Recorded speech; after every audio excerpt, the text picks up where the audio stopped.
आप सभी का स्वागत है। तो चलिए आज हम लोग देख रहे हैं मैथ का 5 का दम का सेशन को आगे कंटिन्यू करते हैं। और इसमें हम लोग देख रहे हैं क्या प्रीवियस ईयर क्वेश्चन का सॉल्यूशन जो आपका एएलपी टेक्नीशियन 2018 का एग्जाम में पूछा गया प्रश्न है, उसको हम लोग समझने का प्रयास कर रहे हैं कि किस पैटर्न का एग्जाम में सवाल आया था, उसको कैसे हम लोग आसानी तरीका से सोल्व करेंगे। तो चलिए सीधा सीधा प्रश्न की ओर चलते हैं और किस तरह का पैटर्न का प्रश्न पूछा गया था और उसको हम लोग कैसे आसानी तरीके से यहाँ पे बनाएंगे। चलिए देखिए, टाइम एंड वर्क का पहला प्रश्न है, ए बी और सी मिलकर किसी कार्य को 10 दिन में समाप्त करते हैं। चलिए हम लोग बनाते हैं जी, ए बी और सी किसी कार्य को 10 दिन में समाप्त कर सकते हैं। ए और बी मिलकर इस कार्य को 12 दिन में समाप्त कर सकते हैं। ए और बी इस काम को मिलकर 12 दिन में समाप्त कर सकते हैं, जबकि बी और सी एक साथ मिलकर इस काम को 20 दिन में समाप्त कर रहा है। कौन?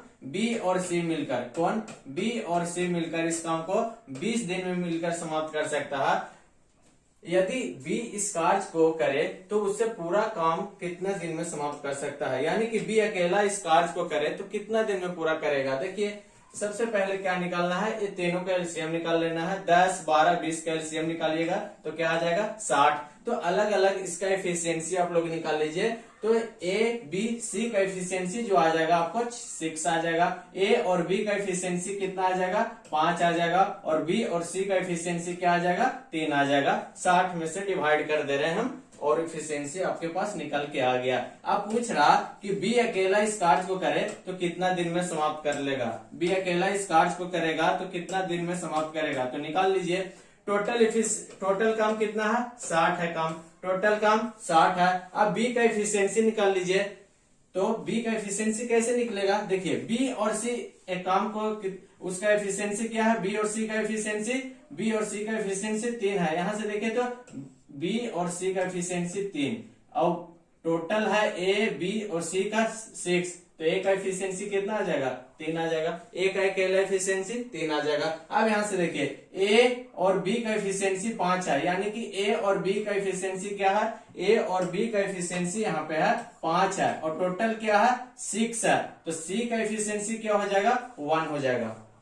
सी का एफिशिएंसी क्या हो जाएगा 1 हो जाएगा। और ए का एफिशिएंसी हम निकाल लिए हैं 3 और बी और ए का दोनों का एफिशिएंसी 5 है, तो बी का एफिशिएंसी क्या हो जाएगा, तो बी का एफिशिएंसी सर 2 हो जाएगा। तो बी अकेला काम को कितना दिन में करेगा 30 दिन में करेगा। कैसे करेगा आप सभी लोग समझे कि किस तरह से कर रहा है। ऑप्शन ए सही हो जाएगा। फिर से समझिए, ए बी सी एक काम को 10 दिन में कर रहा है, ए और बी एक काम को 12 दिन में कर रहा है और बी और सी एक काम को 20 दिन में कर रहा है। तो बी अकेला उस काम को कितना दिन में समाप्त कर सकता है। सबसे पहले क्या करेंगे, हम इसका एलसीएम निकाल लेंगे तो क्या आता है 60 आ जाएगा। अब अलग अलग एफिशिएंसी निकाल लीजिए। ए प्लस बी प्लस सी का एफिशिएंसी 6, ए बी का एफिशिएंसी आपका 5 आ गया और बी सी का एफिशिएंसी निकालिएगा तो आपका 3 आ गया। अब यहां से मालूम होगा कि ए प्लस बी प्लस सी का एफिशिएंसी जो है आपका 6 है। कितना निकल के आया 6 है, लेकिन ए और बी का एफिशिएंसी 5 है। ए और बी का एफिशिएंसी क्या है आपका 5 निकल के आया है। क्या निकल के आया है, ए और बी का एफिशिएंसी 5 निकल के आया है। और तो सी का एफिशिएंसी कितना होगा 1 होगा। कैसे होगा, क्योंकि ए बी सी का एफिशिएंसी 6 है, ए बी का 5 हो गया तो सी का कितना हो जाएगा 1 हो गया, तब न 6 के बराबर होगा। यहाँ से तो आपको ये पता चल गया। अब बी और सी, हमको बी का एफिशिएंसी मालूम करना है, यहाँ से तो बी का एफिशिएंसी पता नहीं चला। तो ए बी और सी का एफिशिएंसी 3 दिया हुआ है, यानी कि ए बी और सी का एफिशिएंसी कितना दिया हुआ है 3 दिया हुआ है। कितना 3। और सी का एफिशिएंसी कितना है 1 है एफिशिएंसी, तो बी का एफिशिएंसी कितना होगा 3 माइनस क्या हो जाएगा आपका, इसका एफिशिएंसी 2 हो जाएगा ना 3 - 1 यानी कि 2। तो बी का एफिशिएंसी 2 हो जाएगा। तो बी अकेला कार्य कितना दिन में करेगा 60/2 यानी कि 30 दिन में। ठीक है, तो इस तरह का प्रश्न आपके प्रीवियस ईयर में पूछा गया है, आगे भी आने की संभावना है। चलिए अगले प्रश्न की ओर हम लोग बढ़ते हैं। राही ने किसी बैंक में 600 रुपए धनराशि को जमा कराया, जिस पे उसे 8% प्रति वर्ष का साधारण ब्याज प्राप्त होता है। यदि राही ने 5 वर्षों तक बैंक में धनराशि को रखा तो उससे ब्याज के रूप में कितनी राशि प्राप्त होगी। इस तरह का सवाल भी आपके पास आएगा। तो कैसे बनाएंगे, सबसे पहले आपको पता होना चाहिए कि साधारण ब्याज बराबर क्या होता है, PRT बटा 100, यानी कि आपके पास मूलधन गुने समय गुने दर बटा 100। ये सभी के पास फॉर्मूला याद होना चाहिए। अब आपके पास दिया गया है धनराशि दिया गया है, यानी कि P दिया गया 600, R भी दिया गया है आपको 8% और T कितने साल तक के लिए है, 5 वर्ष के लिए है, यानी कि 5, और नीचे क्या हो जाएगा आपका 100। तो 0 से 0 आप काट लीजिए, तो यहाँ पे क्या होगा 8 पर 40 और 40 में 6 से गुना कीजिएगा तो क्या आ जाएगा 240। तो ब्याज जो प्राप्त होगा वो 240 रुपया, option number 1 is the correct हो जाएगा। तो इस तरह का सवाल आपके पास आएगा, तो ऐसे हम लोग सोल्व करेंगे। ठीक है, चलिए अगले प्रश्न की ओर बढ़ते हैं। और ये सवाल आपको पूछ रहा है, किसी ऊंचे टावर से 30 मीटर दूर एक इमारत के आधार का अवनमन कोण 30 डिग्री है, तो टावर की ऊंचाई पूछ रहा है जी। चलिए ऐसा प्रश्न हम लोग देखते हैं किस तरह से बनेगा। ये आपका सवाल है, किसी ऊंचे टावर से, यानी कि कोई ऊंचा टावर है, ये क्या है आपका, किसी ऊंचे टावर से 30 मीटर की दूरी पे एक इमारत क्या है, एक टावर है। चलिए एक क्या है आपका टावर है और ये आपका है क्या इमारत है। ठीक है, और इसका दूरी जो दिया गया है 30 मीटर दिया गया है। अब पूछ रहा है कि इमारत के आधार का अवनमन कोण क्या है, अवनमन कोण 30 डिग्री है।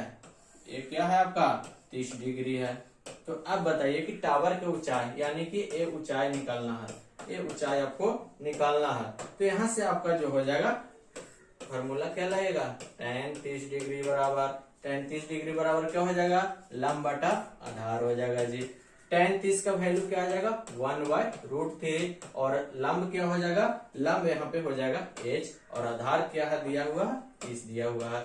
h यहाँ से निकाल लेंगे तो 30/√3। अब इसको क्या करेंगे, √3 ऊपर गुना करेंगे और √3 नीचे गुना करेंगे, कोई चेंजिंग नहीं। अब यहाँ से देखिए h बराबर 30√3, और ये √3 क्या हो जाएगा 3 हो जाएगा। अब 10 दिया 30 हो गया, h बराबर क्या हो जाएगा 10√3 मीटर। तो टावर की ऊंचाई जो निकल के आ गया हमारा 10√3 मीटर, यानी कि ऑप्शन ए सही होगा। तो इस तरह का सवाल भी देखने को मिलेगा, इस तरह का सवाल आपके प्रीवियस ईयर में पूछा गया है। चलिए अगला प्रश्न की ओर हम लोग बढ़ते हैं। एक प्रकृत संख्या को 4, 5, 6, 7 से विभाजित किया जाता है, तो प्रत्येक दशा में शेष 3 बचता है। कोई संख्या है जिसे 4 से 5 से 6 से 7 से विभाजित कर रहे हैं, तो प्रत्येक दशा में शेष 3 बच रहा है, तो वह छोटी से छोटी संख्या क्या है ये पूछ रहा है। तो इस तरह का सवाल को क्या करते हैं हम लोग, एलसीएम प्लस शेषफल, बस आपके पास आंसर हो जाएगा। यानी कि 4, 5, 6, 7 का एलसीएम निकाल लेंगे और शेषफल जो बच रहा है उसको जोड़ देंगे। तो निकाल लीजिए 4, 5, 6, 7 के एलसीएम क्या आ जाएगा, तो निकालिएगा तो 420 आ जाएगा। उसमें क्या कर देंगे 3 ऐड कर देंगे, तो आपके पास आंसर हो जाएगा 423, यानी कि option number B is the correct answer. अब 423 को 4 से भागा दीजिए, प्रत्येक दशा में 3 बचेगा शेष।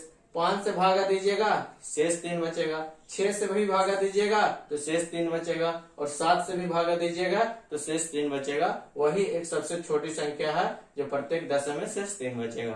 ठीक है, तो इसके पास बस कॉन्सेप्ट ये याद रखिए कि एलसीएम निकाल के हमको जो शेष बच रहा है उसको ऐड कर देंगे। ठीक है ना, चलिए आगे सवाल की ओर बढ़ते हैं हम लोग। किस तरह का सवाल आपके पास पूछा गया है, बहुत ही बेहतरीन ये भी है, एज से है। राम के पिता की उम्र, राम के उम्र की दुगनी है। 8 वर्ष पहले राम के पिता की उम्र राम के आयु की 2.5 गुनी थी, तो राम की वर्तमान आयु क्या है। देखिए राम का उम्र मान लीजिए x था, राम की उम्र क्या था x था, और राम के पापा का उम्र, राम के फादर के उम्र क्या हो गया दुगनी था, तो 2x हो गया, है ना। 8 वर्ष पहले राम के पिता की उम्र, राम की उम्र की 2.5 गुनी थी, यानी कि 2x - 8। 8 वर्ष पहले क्या था, पिता की उम्र राम की उम्र की 2.5 गुनी थी, तो x - 8, यानी कि राम के 8 वर्ष पहले की आयु की 2.5 गुनी थी, तो यहाँ से 2.5 गुना कर देंगे, है ना। आप निकाल लीजिए 2x - 8 बराबर क्या हो जाएगा 2.5x माइनस, इसको गुना कीजिएगा 8 में 2.5 से, तो क्या आ जाएगा आपका 20 आ जाएगा। अब देखिए 2 में क्या करना है, 2.5 घटा देना है, तो क्या आ जाएगा 2.5 से घटाइएगा तो 0.5 बचेगा। क्या बचेगा, 0.5 बचेगा जी। बराबर क्या हो जाएगा 12।